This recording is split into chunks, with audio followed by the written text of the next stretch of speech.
बताना है? मैं तो सिंपल ये बता रहा था लोगों को कि ये जो एक रियाना जो बहुत बड़ी कलाकार हैं, हाँ। पॉप सिंगर हैं, जिनके मोदी जी से भी दुगने फॉलोअर हैं, उनको पसंद करने वाले लोग हैं, उन्होंने एक ट्वीट किया, 4 लाइन में सरकार हिल गई। विदेश मंत्रालय कह रहा भाई नहीं हमारा आंतरिक मामला क्यों बोल रहे हो, और ये सचिन तेंदुलकर, ये आपके अक्षय कुमार, अजय देवगन, ये कह रहे हैं आंतरिक मामला।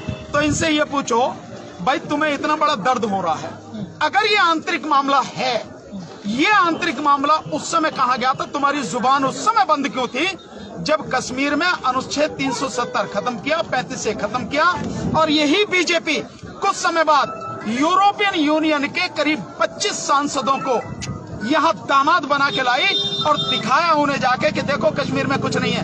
तब तुम्हारा आंतरिक मामला नहीं था, तब किसी और का मामला था, तब तुमने ही अंतर्राष्ट्रीय पटल पे ले जाके रख दिया, वो तुम्हारा अपना अंदरूनी मामला।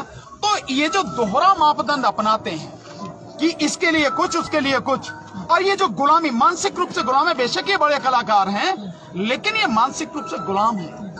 तो इन मानसिक रूप से गुलामों को अगर ये अच्छा नहीं बोल सकते, सच नहीं बोल सकते, सही नहीं बोल सकते, तो अपनी जुबान बंदी रखनी चाहिए। मैं तो यही समझ सकता हूँ सर। और ये जो एक नैरेटिव चल रहा है ना कि इंटरनल मैटर, जैसे Sachin Tendulkar recently I read that he is written कि it's a internal matter, so external forces कुछ ऐसा ना कहें, Indians know India well. So sir, how can it be an internal matter? When we talk about freedom of expression, so aren't they having that expression, or they can change the same thing?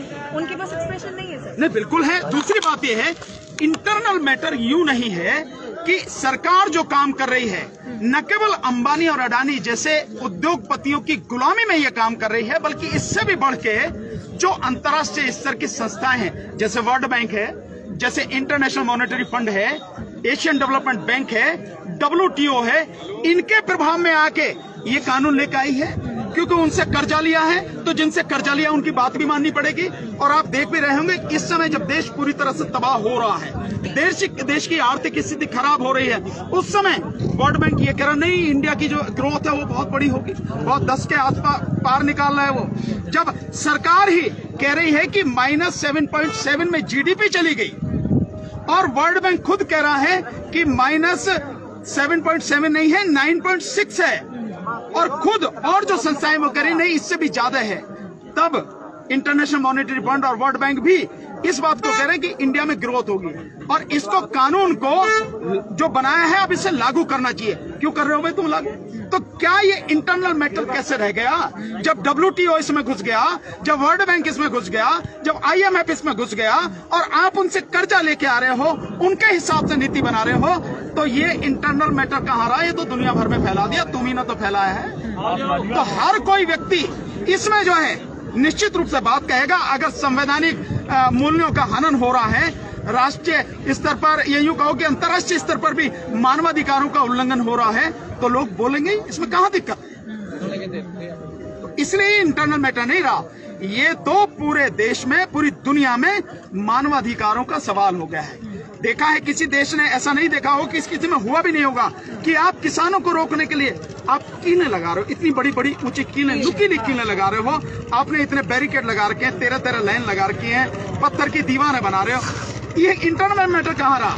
भाई मानवाधिकारों का सीधा उल्लंघन है, और मानवाधिकारों का उल्लंघन है, राष्ट्रीय स्तर पर नहीं सुनेगी सत्ता तो अंतर्राष्ट्रीय स्तर पर जाएगा ये मामला। सर आप एडवोकेट है, मैं आपसे एक चीज जानना चाहती हूँ, आई थिंक जितने मेरे ऑडियंस जो भी देख रहे हैं सारी चीजें, एक सेकंड जरा सर, बार बार बात होती है, इस तरह के लेबल्स लगाए जाते हैं, एंटी नेशनल, किसी को टेररिस्ट कह दो, किसी को टुकड़े टुकड़े गैंग, किसी को नक्सली कुछ कह दो।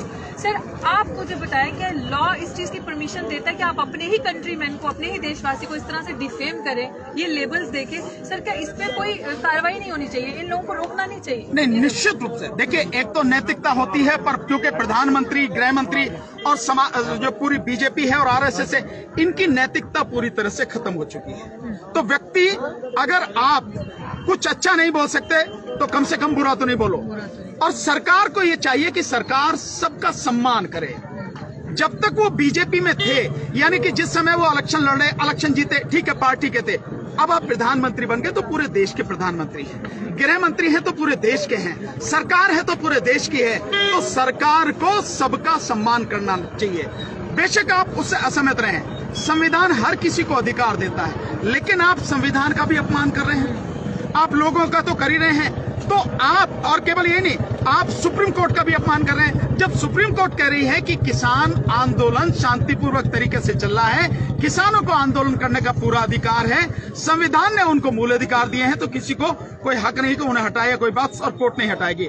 और सरकार लगातार ये आरोप लगा रही है, और सरकार ये आरोप लगाने से पहले सोच नहीं रही कि कर क्या रही है। तो माना अगर कानून में कोई, अगर यूं मानिए कि कानून में सारे प्रावधान हैं, फिर भी उन्हें लागू कौन करेगा? सरकार करेगी। एफआईआर कहां होगी? थाने में होगी, थाने उनके, पुलिस उनके, इन्वेस्टिगेशन उन्हें करनी, कुछ नहीं होगा। फिर भी कानून है, संविधान है, लेकिन इस सरकार ने न केवल कानून बल्कि संविधान की भी धज्जियां पूरी तरह से उड़ा दी, और न केवल संविधान का बल्कि ये कोर्ट का भी अपमान करिए, बल्कि कोर्ट को तो एक तरह से इतना अपने ग्रिप में ले लिया। कोर्ट तो वही काम कर रही है जो सरकार कह रही है, इसलिए इतनी भयानक स्थिति है।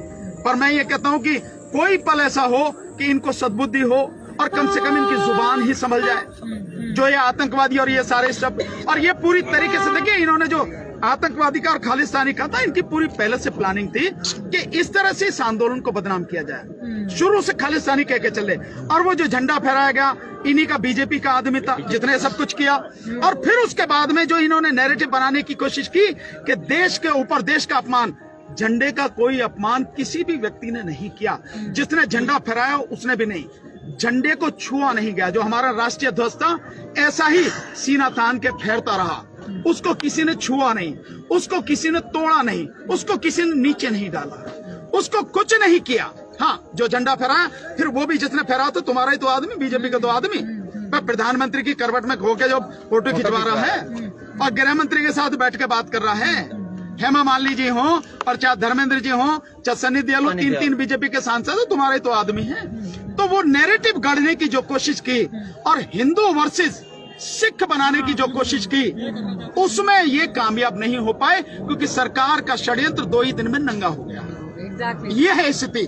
और मैं इसको, मुझे बड़ी दुख की बात है कि प्रधानमंत्री गुरुद्वारे जाते हैं, अपने सर पर वही चिन्ह अपने सर पर पहनते हैं जो चिन्ह वहां पे लाल किले पर फहराया गया। निशान साहब, अबे तुम्हें तो शर्म आनी चाहिए, डूब के मर जाना चाहिए कि तुम कह क्या रहे हो और कर क्या रहे हो। इस देश में सिखों को बदनाम करने की जो तुम कोशिश कर रहे हो, उनको जो निशाने पर ले रहे हो, तुम्हें इतनी शर्म नहीं आती कि यही सिख हैं? दुनिया भर में कहीं कुछ भी होता है, किसी पे आपदा आती है, चाहे बाढ़ आई हो, चाहे सूखा पड़ा हो, कहीं पे भूस्खलन हो गया हो, यही सिख समाज के लोग हैं। सबसे पहले वहां जाके लंगर लगाते हैं, भूखों को रोटी खिलाते हैं, पानी देते हैं, कपड़ा देते हैं, दवाई देते हैं। और अब तो दुनिया में सिद्ध हो गया, दुनिया में कोरोना काल में पूरे यूरोप में जिस तरह से इन्होंने लोगों को खाना खिलाया, और जिस तरह से, ये तो बेशरम आदमी है, दिल्ली तुम्हारी है, वो आरएसएस का एजेंट है जो केजरीवाल है, उसी आरएसएस के एजेंट के कहने पर इन्हीं लोगों ने, सिख गुरुद्वारों ने 2 लाख लोगों को हर दिन खाना खिलाया है। अबे बेशर्म, तुम्हें फिर भी शर्म नहीं आती कि इतना अपमान करते हो, इनको टारगेट पे ले रहे हो, इन्हें जो निशाना बनाना चाह रहे हो, तुमने क्या समझ रखा है ये अकेले हैं? एक भी सिख अकेला नहीं है, पूरा देश इनके साथ में खड़ा है। तुम्हारे गुर्दे में दम है तो जरा आंख उठा के देखो तो पता लग जाएगी तुम्हारी औकात क्या है। पूरा देश इनके साथ में एकजुट है, साथ खड़ा है, और इनको कुछ भी होगा उससे पहले कितने ही सीने इनको बचाने के लिए आगे आए।